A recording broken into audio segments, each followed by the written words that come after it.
ओम श्री गणेशाय नमः। श्री सद्गुरवे नमः। श्री गुरुस्तोत्रम्। अखण्डमण्डलाकारं व्याप्तं येन चराचरं तत्पदं दर्शितं येन तस्मै श्रीगुरवे नमः। अज्ञानतिमिरान्धस्य ज्ञानाञ्जनशलाकया चक्षुरुन्मीलितं येन तस्मै श्रीगुरवे नमः। गुरुर्ब्रह्मा गुरुर्विष्णु गुरुर्देवो महेश्वरः। गुरुसाक्षात् परब्रह्म तस्मै श्रीगुरवे नमः। स्थावरं जङ्गमं व्याप्तं यत्किञ्चित् सचराचरं तत्पदं दर्शितं येन तस्मै श्रीगुरवे नमः। चिन्मयं व्यापि यत्सर्वं त्रैलोक्यं सचराचरं तत्पदं दर्शितं येन तस्मै श्रीगुरवे नमः। सर्वश्रुतिशिरोरत्नविराजितपदाम्बुजः वेदान्ताम्बुजसूर्यो यः तस्मै श्रीगुरवे नमः। चैतन्यशाश्वतः शान्तः व्योमतीतो निरञ्जनः बिन्दुनादकलातीतः तस्मै श्रीगुरवे नमः। ज्ञानशक्तिसमारूढः तत्त्वमालाविभूषितः भुक्तिमुक्तिप्रदाता च तस्मै श्रीगुरवे नमः। अनेकजन्मसम्प्राप्तकर्मबन्धविदाहिने आत्मज्ञानप्रदानेन तस्मै श्रीगुरवे नमः। शोषणं भवसिन्धोश्च ज्ञापनं सारसम्पदः गुरुपादोदकं सम्यक् तस्मै श्रीगुरवे नमः। न गुरुरधिकं तत्त्वं न गुरुरधिकं तपः तत्त्वज्ञानात् परं नास्ति तस्मै श्रीगुरवे नमः। मन्नाथः श्रीजगन्नाथः मद्गुरुः श्रीजगद्गुरुः मदात्मा सर्वभूतात्मा तस्मै श्रीगुरवे नमः। गुरुरादिनरादिश्च गुरुः परमदैवतं गुरुपरतरं नास्ति तस्मै श्रीगुरवे नमः। त्वमेव माता च पिता त्वमेव बन्धुश्च सखा त्वमेव विद्यां द्रविणं त्वमेव सर्वं मम देव। अखण्डमण्डलाकारं व्याप्तं येन चराचरं तत्पदं दर्शितं येन तस्मै श्रीगुरवे नमः। अज्ञानतिमिरान्धस्य ज्ञानाञ्जनशलाकया चक्षुरुन्मीलितं येन तस्मै श्रीगुरवे नमः। गुरुर्ब्रह्मा गुरुर्विष्णु गुरुर्देवो महेश्वरः। गुरुसाक्षात् परब्रह्म तस्मै श्रीगुरवे नमः। स्थावरं जङ्गमं व्याप्तं यत्किञ्चित् सचराचरं तत्पदं दर्शितं येन तस्मै श्रीगुरवे नमः। चिन्मयं व्यापि यत्सर्वं त्रैलोक्यं सचराचरं तत्पदं दर्शितं येन तस्मै श्रीगुरवे नमः। सर्वश्रुतिशिरोरत्नविराजितपदाम्बुजः वेदान्ताम्बुजसूर्यो यः तस्मै श्रीगुरवे नमः। चैतन्यशाश्वतः शान्तः व्योमतीतो निरञ्जनः बिन्दुनादकलातीतः तस्मै श्रीगुरवे नमः। ज्ञानशक्तिसमारूढः तत्त्वमालाविभूषितः भुक्तिमुक्तिप्रदाता च तस्मै श्रीगुरवे नमः। अनेकजन्मसम्प्राप्तकर्मबन्धविदाहिनी आत्मज्ञानप्रदानेन तस्मै श्रीगुरवे नमः। शोषणं भवसिन्धोश्च ज्ञापनं सारसम्पदः गुरुपादोदकं सम्यक् तस्मै श्रीगुरवे नमः। न गुरुरधिकं तत्त्वं न गुरुरधिकं तपः तत्त्वज्ञानात् परं नास्ति तस्मै श्रीगुरवे नमः।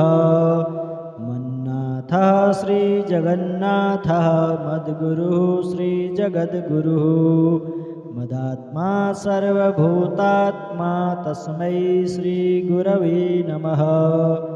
गुरुरादिनरादिश्च गुरुः परमदैवतं गुरुपरतरं नास्ति तस्मै श्रीगुरवे नमः। त्वमेव माता च पिता त्वमेव बन्धुश्च सखा त्वमेव विद्यां द्रविणं त्वमेव सर्वं मम देवदेव। अखण्डमण्डलाकारं व्याप्तं येन चराचरं तत्पदं दर्शितं येन तस्मै श्रीगुरवे नमः। अज्ञानतिमिरान्धस्य ज्ञानाञ्जनशलाकया चक्षुरुन्मीलितं येन तस्मै श्रीगुरवे नमः। गुरुर्ब्रह्मा गुरुर्विष्णु गुरुर्देवो महेश्वरः गुरुसाक्षात् परब्रह्म तस्मै श्रीगुरवे नमः। स्थावरं जङ्गमं व्याप्तं यत्किञ्चित् सचराचरं तत्पदं दर्शितं येन तस्मै श्रीगुरवे नमः। चिन्मयं व्यापि यत्सर्वं त्रैलोक्यं सचराचरं तत्पदं दर्शितं येन तस्मै श्रीगुरवे नमः। सर्वश्रुतिशिरोरत्नविराजितपदाम्बुजः वेदान्ताम्बुजसूर्यो यः तस्मै श्रीगुरवे नमः। चैतन्यशाश्वतः शान्तः व्योमतीतो निरञ्जनः बिन्दुनादकलातीतः तस्मै श्रीगुरवे नमः। ज्ञानशक्तिसमारूढः तत्त्वमालाविभूषितः भुक्तिमुक्तिप्रदाता च तस्मै श्रीगुरवे नमः। अनेकजन्मसम्प्राप्तकर्मबन्धविदाहिनी आत्मज्ञानप्रदानेन तस्मै श्रीगुरवे नमः। शोषणं भवसिन्धोश्च ज्ञापनं सारसम्पदः गुरुपादोदकं सम्यक् तस्मै श्रीगुरवे नमः। न गुरुरधिकं तत्त्वं न गुरुरधिकं तपः तत्त्वज्ञानात् परं नास्ति तस्मै श्रीगुरवे नमः। मन्नाथः श्रीजगन्नाथः मद्गुरुः श्रीजगद्गुरुः मदात्मा सर्वभूतात्मा तस्मै श्रीगुरवे नमः। गुरुरादिनरादिश्च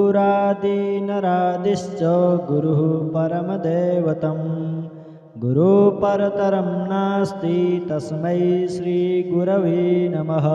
त्वमेव माता च पिता त्वमेव बन्धुश्च सखा त्वमेव विद्यां द्रविणं त्वमेव सर्वं मम देवदेव।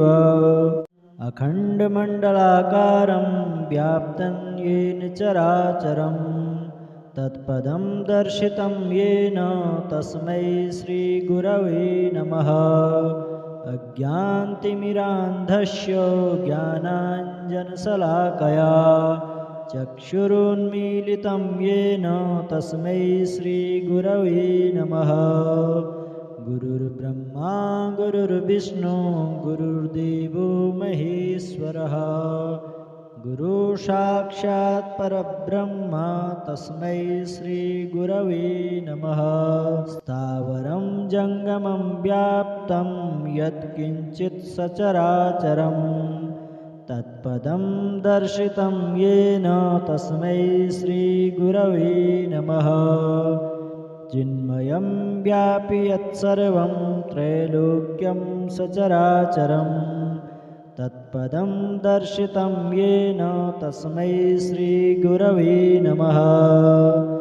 सर्वश्रुतिशिरोरत्नविराजितपदाम्बुजः वेदान्ताम्बुजसूर्यो यः तस्मै श्रीगुरवे नमः। चैतन्यशाश्वतः शान्तः व्योमतीतो निरञ्जनः बिन्दुनादकलातीतः तस्मै श्रीगुरवे नमः। ज्ञानशक्तिसमारूढः तत्त्वमालाविभूषितः भुक्तिमुक्तिप्रदाता च तस्मै श्रीगुरवे नमः। अनेकजन्मसम्प्राप्तकर्मबन्धविदाहिने आत्मज्ञानप्रदानेन तस्मै श्रीगुरवे नमः। शोषणं भवसिन्धोश्च ज्ञापनं सारसम्पदः गुरुपादोदकं सम्यक् तस्मै श्रीगुरवे नमः। न गुरुरधिकं तत्त्वं न गुरुरधिकं तपः तत्त्वज्ञानात् परं नास्ति तस्मै श्रीगुरवे नमः। मन्नाथः श्रीजगन्नाथः मद्गुरुः श्रीजगद्गुरुः मदात्मा सर्वभूतात्मा तस्मै श्रीगुरवे नमः। गुरुरादिनरादिश्च गुरुः परमदैवतं गुरुपरतरं नास्ति तस्मै श्रीगुरवे नमः। त्वमेव माता च पिता त्वमेव बन्धुश्च सखा त्वमेव विद्यां द्रविणं त्वमेव सर्वं मम देव।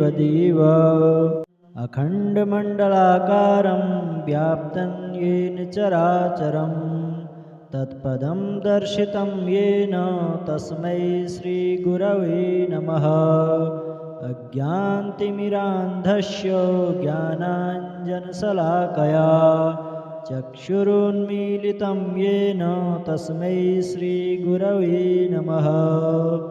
गुरुर्ब्रह्मा गुरुर्विष्णु गुरुर्देवो महेश्वरः गुरु साक्षात् परब्रह्म तस्मै श्रीगुरवे नमः। स्थावरं जङ्गमं व्याप्तं यत्किञ्चित् सचराचरं तत्पदं दर्शितं येन तस्मै श्रीगुरवे नमः। चिन्मयं व्यापि यत्सर्वं त्रैलोक्यं सचराचरं तत्पदं दर्शितं येन तस्मै श्रीगुरवे नमः। सर्वश्रुतिशिरोरत्नविराजितपदाम्बुजः वेदान्ताम्बुजसूर्यो यः तस्मै श्रीगुरवे नमः। चैतन्यशाश्वतः शान्तः व्योमतीतो निरञ्जनः बिन्दुनादकलातीतः तस्मै श्रीगुरवे नमः। ज्ञानशक्तिसमारूढः तत्त्वमालाविभूषितः भुक्तिमुक्तिप्रदाता च तस्मै श्रीगुरवे नमः। अनेकजन्मसम्प्राप्तकर्मबन्धविदाहिने आत्मज्ञानप्रदानेन तस्मै श्रीगुरवे नमः। शोषणं भवसिन्धोश्च ज्ञापनं सारसम्पदः गुरुपादोदकं सम्यक् तस्मै श्रीगुरवे नमः। न गुरुरधिकं तत्त्वं न गुरुरधिकं तपः तत्त्वज्ञानात् परं नास्ति तस्मै श्रीगुरवे नमः। मन्नाथः श्रीजगन्नाथः मद्गुरुः श्रीजगद्गुरुः मदात्मा सर्वभूतात्मा तस्मै श्रीगुरवे नमः। गुरुरादिनरादिश्च गुरुः परमदैवतं गुरुपरतरं नास्ति तस्मै श्रीगुरवे नमः। त्वमेव माता च पिता त्वमेव बन्धुश्च सखा त्वमेव विद्यां द्रविणं त्वमेव सर्वं मम देवदेव। अखण्डमण्डलाकारं व्याप्तं येन चराचरं तत्पदं दर्शितं येन तस्मै श्रीगुरवे नमः। अज्ञानतिमिरान्धस्य ज्ञानाञ्जनशलाकया चक्षुरुन्मीलितं येन तस्मै श्रीगुरवे नमः। गुरुर्ब्रह्मा गुरुर्विष्णु गुरुर्देवो महेश्वरः गुरुसाक्षात् परब्रह्म तस्मै श्रीगुरवे नमः। स्थावरं जङ्गमं व्याप्तं यत्किञ्चित् सचराचरं तत्पदं दर्शितं येन तस्मै श्रीगुरवे नमः। चिन्मयं व्यापि यत्सर्वं त्रैलोक्यं सचराचरं तत्पदं दर्शितं येन तस्मै श्रीगुरवे नमः। सर्वश्रुतिशिरोरत्नविराजितपदाम्बुजः वेदान्ताम्बुजसूर्यो यः तस्मै श्रीगुरवे नमः। चैतन्यशाश्वतः शान्तः व्योमतीतो निरञ्जनः बिन्दुनादकलातीतः तस्मै श्रीगुरवे नमः। ज्ञानशक्तिसमारूढः तत्त्वमालाविभूषितः भुक्तिमुक्तिप्रदाता च तस्मै श्रीगुरवे नमः। अनेकजन्मसम्प्राप्तकर्मबन्धविदाहिने आत्मज्ञानप्रदानेन तस्मै श्रीगुरवे नमः। शोषणं भवसिन्धोश्च ज्ञापनं सारसम्पदः गुरुपादोदकं सम्यक् तस्मै श्रीगुरवे नमः। न गुरुरधिकं तत्त्वं न गुरुरधिकं तपः तत्त्वज्ञानात् परं नास्ति तस्मै श्रीगुरवे नमः। मन्नाथः श्रीजगन्नाथः मद्गुरुः श्रीजगद्गुरुः मदात्मा सर्वभूतात्मा तस्मै श्रीगुरवे नमः। गुरुरादिनरादिश्च गुरुः परमदैवतं गुरुपरतरं नास्ति तस्मै श्रीगुरवे नमः। त्वमेव माता च पिता त्वमेव बन्धुश्च सखा त्वमेव विद्यां द्रविणं त्वमेव सर्वं मम देवदेव। अखण्डमण्डलाकारं व्याप्तं येन चराचरं तत्पदं दर्शितं येन तस्मै श्रीगुरवे नमः। अज्ञानतिमिरान्धस्य ज्ञानाञ्जनशलाकया चक्षुरुन्मीलितं येन तस्मै श्रीगुरवे नमः।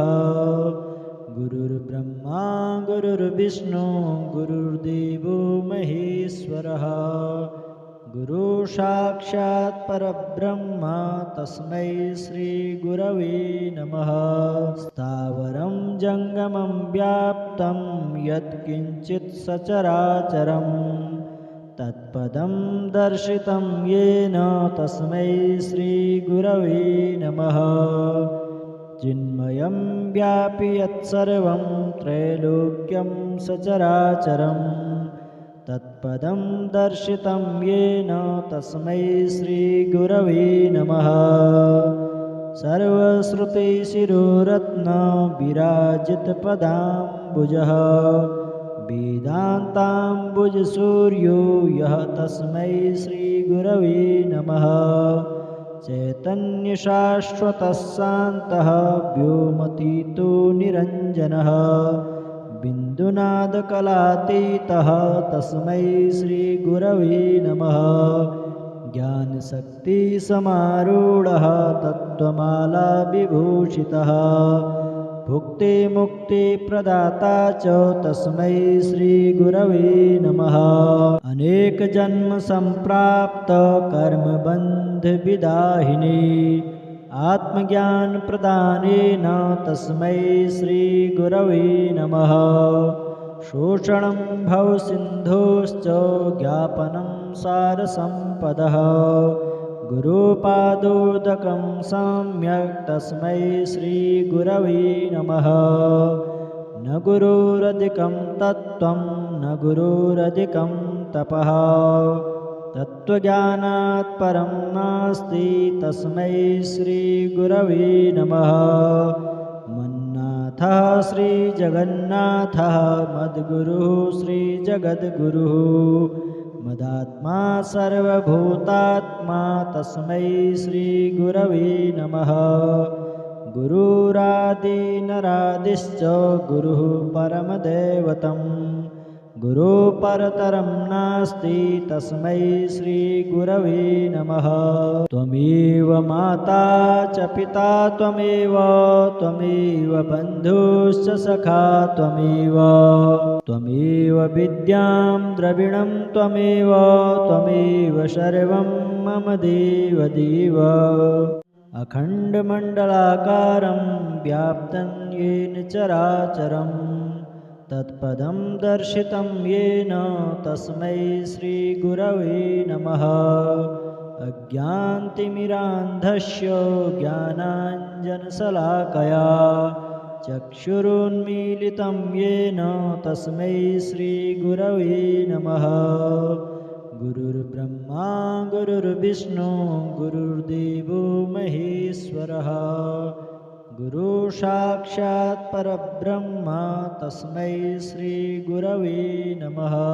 स्थावरं जङ्गमं व्याप्तं यत्किञ्चित् सचराचरं तत्पदं दर्शितं येन तस्मै श्रीगुरवे नमः। चिन्मयं व्यापि यत्सर्वं त्रैलोक्यं सचराचरं तत्पदं दर्शितं येन तस्मै श्रीगुरवे नमः। सर्वश्रुतिशिरोरत्नविराजितपदाम्बुजः वेदान्ताम्बुजसूर्यो यः तस्मै श्रीगुरवे नमः। चैतन्यशाश्वतः शान्तः व्योमतीतो निरञ्जनः बिन्दुनादकलातीतः तस्मै श्रीगुरवे नमः। ज्ञानशक्तिसमारूढः तत्त्वमालाविभूषितः भुक्तिमुक्तिप्रदाता च तस्मै श्रीगुरवे नमः। अनेकजन्मसम्प्राप्तकर्मबन्धविदाहिने आत्मज्ञानप्रदानेन तस्मै श्रीगुरवे नमः। शोषणं भवसिन्धोश्च ज्ञापनं सारसम्पदः गुरुपादोदकं सम्यक् तस्मै श्रीगुरवे नमः। न गुरुरधिकं तत्त्वं न गुरुरधिकं तपः तत्त्वज्ञानात् परं नास्ति तस्मै श्रीगुरवे नमः। मन्नाथः श्रीजगन्नाथः मद्गुरुः श्रीजगद्गुरुः मदात्मा सर्वभूतात्मा तस्मै श्रीगुरवे नमः। गुरुरादिनरादिश्च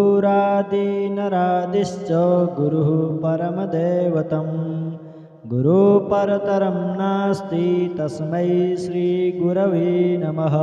त्वमेव माता च पिता त्वमेव बन्धुश्च सखा त्वमेव विद्यां द्रविणं त्वमेव सर्वं मम देव।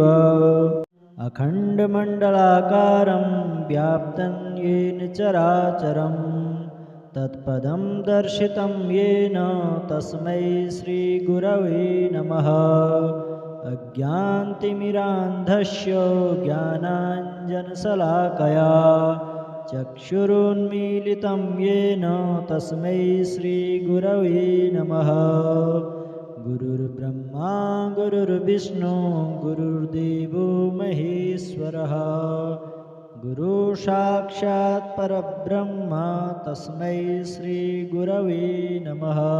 स्थावरं जङ्गमं व्याप्तं यत्किञ्चित् सचराचरं तत्पदं दर्शितं येन तस्मै श्रीगुरवे नमः। चिन्मयं व्यापि यत्सर्वं त्रैलोक्यं सचराचरं तत्पदं दर्शितं येन तस्मै श्रीगुरवे नमः। सर्वश्रुतिशिरोरत्नविराजितपदाम्बुजः वेदान्ताम्बुजसूर्यो यः तस्मै श्रीगुरवे नमः। चैतन्यशाश्वतः शान्तः व्योमतीतो निरञ्जनः बिन्दुनादकलातीतः तस्मै श्रीगुरवे नमः। ज्ञानशक्तिसमारूढः तत्त्वमालाविभूषितः भुक्तिमुक्तिप्रदाता च तस्मै श्रीगुरवे नमः। अनेकजन्मसम्प्राप्तकर्मबन्धविदाहिने आत्मज्ञानप्रदानेन तस्मै श्रीगुरवे नमः। शोषणं भवसिन्धोश्च ज्ञापनं सारसम्पदः गुरुपादोदकं सम्यक् तस्मै श्रीगुरवे नमः। न गुरुरधिकं तत्त्वं न गुरुरधिकं तपः तत्त्वज्ञानात् परं नास्ति तस्मै श्रीगुरवे नमः। मन्नाथः श्रीजगन्नाथः मद्गुरुः श्रीजगद्गुरुः मदात्मा सर्वभूतात्मा तस्मै श्रीगुरवे नमः। गुरुरादिनरादिश्च गुरुः परमदैवतं गुरुपरतरं नास्ति तस्मै श्रीगुरवे नमः। त्वमेव माता च पिता त्वमेव बन्धुश्च सखा त्वमेव विद्यां द्रविणं त्वमेव सर्वं मम देव।